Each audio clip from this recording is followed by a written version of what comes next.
Nah, kemudian menjelang kemerdekaan, Hadratus Syekh Hasyim Asy'ari dalam risalah Ahlus Sunnah wal Jamaah kira-kira 150 tahun yang lalu, di Indonesia ini mulai berkembang 3 aliran. Yang pertama Wahabi sudah masuk ke Indonesia. Yang kedua Syiah ini juga masuk ke Indonesia. Kira-kira 200 tahun sampai sekarang. Lalu berkembang aliran lokal, aliran kebatinan, atau kejawen, atau Islam sejati. Ngaku-ngaku tasawuf tapi ngajak orang nggak sholat. Padahal tasawuf itu kata rajin sholat mestinya. Ini enggak, malah nggak sholat, nggak puasa, nggak tasawuf. Tasawuf itu dipakai untuk tidak beribadah, mestinya tambah rajin beribadah. Nah, ini dengan berdirinya 3 aliran ini, berkembangnya 3 aliran di Indonesia, Hadratus Syekh Hasyim Asy'ari menulis bukunya, kitabnya yang berjudul Risalah Ahlus Sunnah wal Jamaah. Tebalnya kira-kira 40 halaman. Nah, waktu itu 3 aliran ini masih gak banyak, hanya paling di mana gitu. Gak banyak. Sekarang 3 aliran ini anak cucunya ada berapa? Asalnya 3. Kalau 150 tahun yang lalu ada 3 orang, kira-kira sekarang cucunya berapa? Tidak bisa dihitung. Tahun 2009 saya meneliti dengan kawan-kawan di Jawa Timur. Di Jawa Timur, Surabaya ke timur. Jumlah aliran sesat Surabaya ke timur jumlahnya berapa? Itu hampir 300. Jawa Timur ke timur hampir 300. Kalau dipukul rata berarti di Jawa Timur ada 600. Kalau pukul rata berarti di Jawa ini provinsinya ada berapa? Ada 6. Kalau tiap provinsi 600 atau 500, di Jawa berarti ada 3000. Karena dulu baru 3, sekarang cucunya 3000. Bayangkan ya, kita peta di daerah Kencong, HTI dekat-dekat sini dulu misalnya. Di daerah mana? Saya dulu awal-awal saya kan kelahiran Rabu Puji, menikah di Kencong tahun 2006. Karena HTI ini dulu tiap hari Jumat naruh buletin di kantor pos di Kencong. Saya tiap hari Jumat datang ke kantor pos untuk mengambil buletinnya HTI, lalu dibakar. Kerjanya dulu tiap hari Jumat dulu. Ambil buletin, Pak, buletinnya tak bawa ya, oke. Padahal untuk dibakar, dia kira mau dibagi-bagikan. Kemudian habis itu nomor HP-nya kita telepon waktu itu. Mana rumahnya itu? Kamu menyebarkan itu. Waktu itu HTI di daerah sini. Lalu di mana? Ini di Krempet bagian barat itu ada aliran baru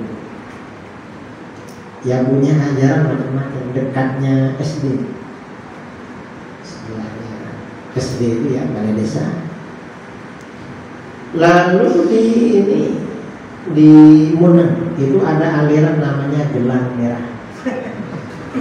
Saya awal-awal di sini Gelang Merah. Lalu di daerah Pentong Waru itu ada namanya Qadiriyah. Pusatnya di Belendengan Bali, jamaahnya sampai. Lalu di daerah Grenden sama Tembok itu ada aliran namanya Iqra' bi Nafsik. Ini daerah itu Iqra' bi Nafsik. Belum lagi yang namanya LDII, kemudian Wahidiyah. Saya banyak tahu. Mengapa banyak tahu? Sejak awal saya tinggal di Kencong, setiap ada aliran baru, tetangga-tetangganya datang ke saya. Saya ini dikira polisinya aliran. Iya, curhat ke saya. Jadi di Kencong, di area Kencong ya, di sekitar Kencong ini Syiah ada, Wahabi ada. Ini di jaringan aliran-aliran di PJNU Kencong ya, ada sekitar 10 lah mungkin yang saya tahu waktu itu, yang saya tahu. Ini aliran-aliran ya, cuma ya sebagian ya kecil-kecil.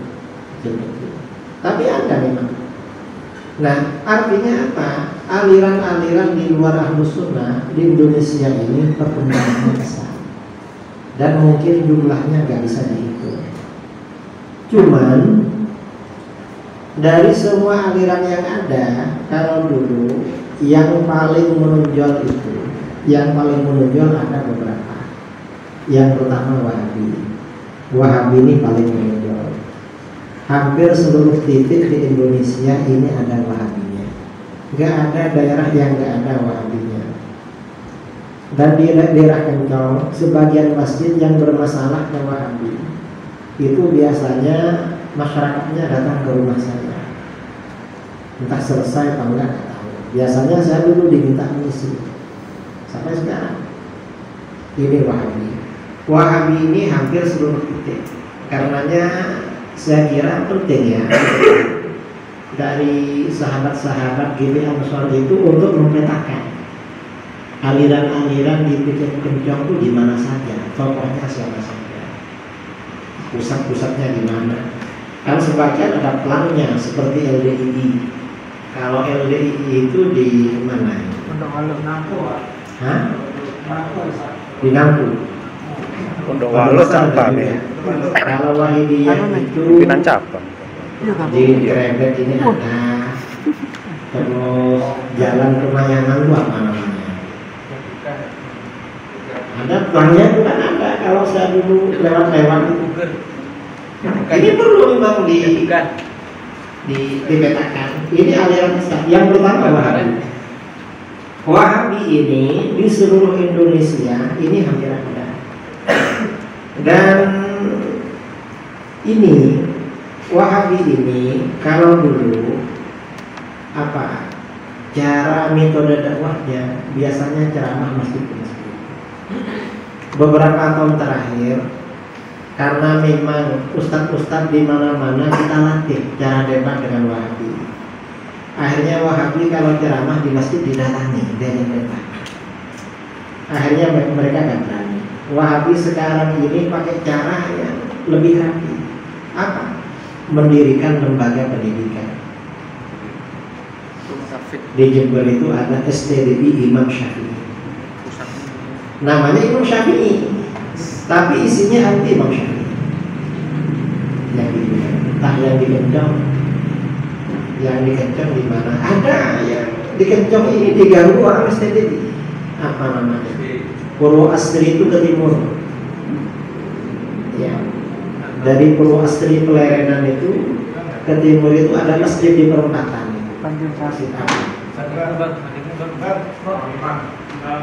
Perliman ya. Di Perliman itu diganggu. Bagus Salam. Karena takmir sana pernah ke rumah ramai-ramai tahun kemarin. Curhat masalah itu. Gue sholat punya rutinan di sana. Ini Wahabi di Indonesia. Dan Wahabi ini sekarang ini banyak mendirikan masjid. Selain merebut masjid, mendirikan masjid, lembaga-lembaga pendidikan.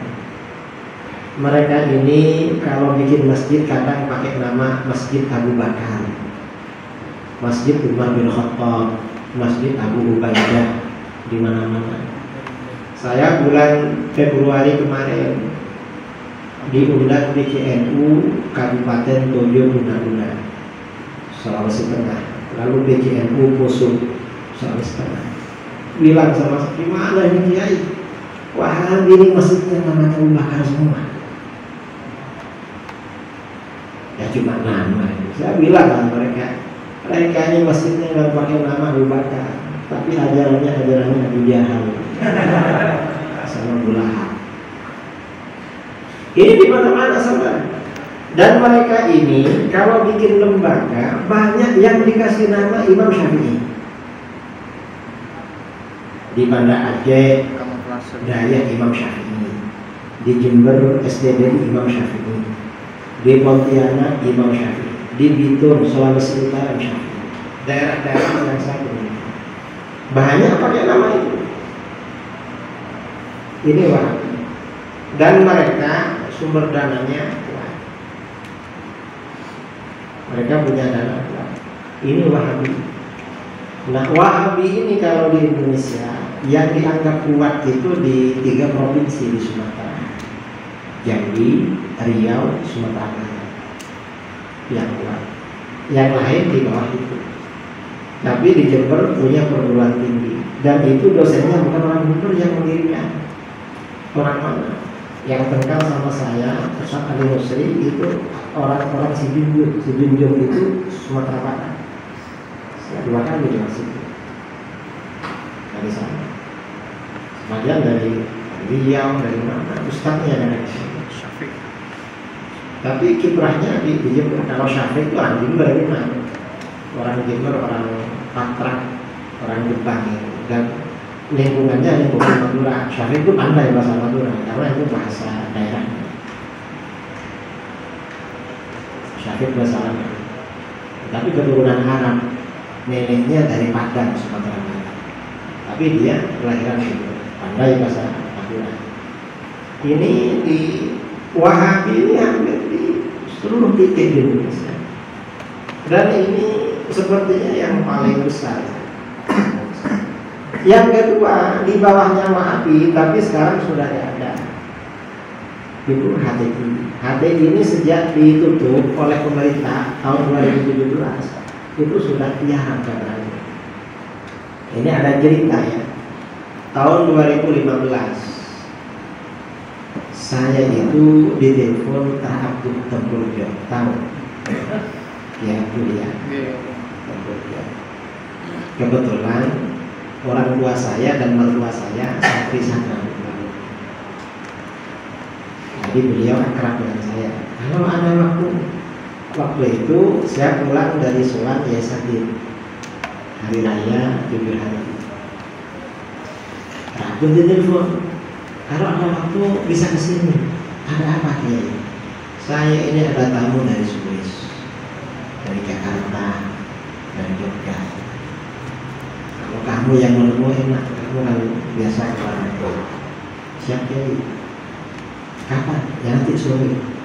Banyak sama. Setelah makan ya, habis maghrib ramah tamah, dan tahunya orang hati. Ada dari hati namanya Syekh Daniel, orang bule Minang dari Swiss. Waktu itu sebelumnya Bansar Jember menurunkan benderanya HTI. HTI bilang gini ke saya, Kiai, kenapa Bansar menurunkan bendera HTI? Kan bendera kami tulisannya La ilaha illallah. Apa NU ini gak suka sama La ilaha illallah? Saya bilang, lah kalau urusan suka gak suka, jangan ditanya. La ilaha illallah ini mati hidup kami. Gimana? Kita ini hidup senang baca tahlil, mati ingin dibacakan tahlil. Kamu belum tentu suka tahlilan. Beda. Matilah ingin dibacakan kami kalau sudah nggak bisa baca. Belum. Kalau begitu kenapa bendera La ilaha illallah diturunkan? Nah, kamu itu kan propaganda. Kamu propaganda. La ilaha illallah itu tidak dijadikan akidah yang sejati di hati-hati. Kenapa begitu? Saya terangkan, hati ini kan tidak percaya pada takdir. Panjang lebar. Kamu la ilaha illallah artinya begini, ini. Salah satunya beriman pada takdir. Kamu nggak percaya. Kata mereka, di mana dia? Kami nggak percaya sama takdir. Nah, di kitab kamu. Kamu punya kitab Asy-Syiatul Islamiyah. Buka di 1 halaman 99. Bacanya gini-gini. Akhirnya kata Syekh Jamil, catat gini.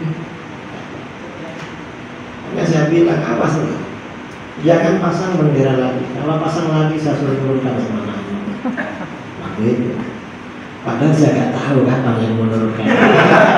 Cuma saya ini kan dulu, karena saya kelahiran Nabi Puji, sebelum menikah ke Kencong kan aktif di NU Jember. Di Kencong itu jadi pengurus, di Jember jadi pengurus juga. Jadi kalau acara NU Jember saya ikut, NU Kencong ikut juga biasanya. Dulu. Habis itu, setelah HTI bukan, kisah waktu dialog dengan HTI itu saya tulis di Facebook. Nama-namanya saya catat, Syekh Daniel dari Swiss, ada namanya ini dari Jakarta. Dapat 4 hari mereka datang ke rumah saya. Bayangin, apa? Kok nama kami masuk semua katanya. Tolonglah dihapus dari nama-nama kami. Dan itu teman kami itu bukan Syekh Daniel. Apa? Pak Daniel. Apa kerjanya? Enggak, sekarang jadi mempel, jualan mempel di Jogja. Dulu bilangnya Syekh, ya mungkin untuk nakut-nakuti saya aja. Cuma yang ditakut-takuti malah gak takut. Nah ini HTI ini ya sudah apa namanya, hampir gak ada. Tapi kadang-kadang ada. Saya pernah ya ke luar daerah itu saya nyinggung HTI, mereka klarifikasi. Cuma gak berani terang-terangan, takut dilaporkan. Yang ketiga, selain HTI yang juga berkembang itu Syiah. Syiah ini berkembang di Indonesia, tapi di bawahnya HTI. Kalau di Jember itu, kalau di Jember ini ya tokoh-tokohnya ada di mana itu? Ya dekatnya STDI itu, alun-alun ke selatan itu. Arah Banyuwangi masih terus Amin ke selatan. Itu ada muballighinya Syiah.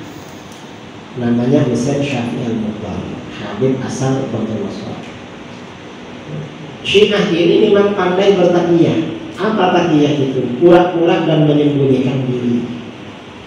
Tahun 2015 saya ke Gorontalo, Provinsi Gorontalo. Gak taunya Husain Syafi'i ini rutin mengisi acaranya Ansor, acaranya Muslimat di Gorontalo. Saya bilang, loh ini kok isi acaranya itu? Loh kenapa ini orang Syiah? Loh ini kok tahu? Tetangga saya dari Jember juga. Saya tetangganya orang Jember. Diajak ketemu sama saya gak datang. Jadi orang Syiah di Jember malah ngisi NU di luar Jawa ini. Ngakunya NU. Kemudian ada juga ya tokohnya di Batu. Dulu pernah debat dengan saya di utaranya Pinaifas tahun 2007, sekitar tahun 2007 saya baru menikah. Saya masuk di Kencong baru menikah di forum di pernikahan. Kebetulan keluarganya orang Kencong, tapi gak berani ini Syiah. Kalau di Jember ini kecil Syiah. Syiah ini biasanya berkembang di daerah-daerah yang ada perkampungan para habaib, seperti di Bondowoso itu namanya Syiah, karena ada kampung Arab. Kalau di Jember kan nggak ada kampung Arab, karenanya Syiah nggak berkembang. Di Bondowoso, di Kraksan ya, di Probolinggo, kemudian di Pasuruan, di Paning, Surabaya, Malang, Gresik, Solo, Syiah. Kalau nggak ada kampung Arab, Syiah nggak berkembang. Saya dulu ngisi acara-acara NU, mau bicara Syiah, kadang nggak boleh sama kiai-kiai di luar Jawa Timur. Mengapa? Karena di sana nggak ada Syiah, orang nggak ngerti.